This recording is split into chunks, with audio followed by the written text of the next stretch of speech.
The other day I posted that I'm starting over at 45. Not because I failed, but because I'm choosing to build digital assets instead of just trading time for money. Today I want to be very clear. This is not motivation. This is structure.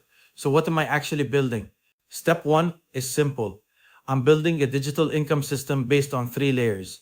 Layer 1, skill-based income. This means I use what I already know: corporate strategy, career positioning, negotiation, and turn it into paid services. Instead of waiting for a salary increase, I offer CV optimization, LinkedIn positioning, career acceleration strategy. That's immediate cash flow. No hype, just value exchange. Layer 2, leverage through affiliate systems. I'm testing affiliate marketing the proper way.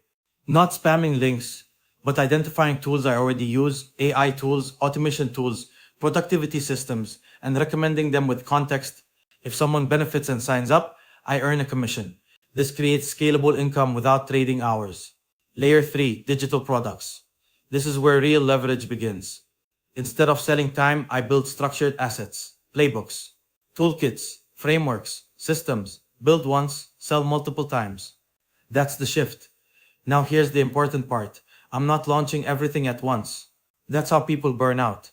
This week, I'm focusing on one thing only: testing the first affiliate system, choosing one tool, building content around it, tracking clicks, tracking results.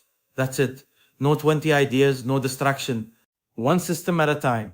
And I will show the numbers, even if the numbers are small, especially if they are small, because the purpose of this channel is not to impress, it's to document. There will be mistakes, there will be adjustments.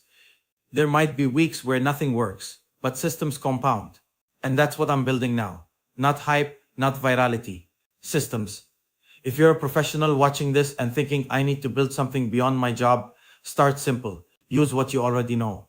Add leverage. Document the process. That's what I'm doing. Next update.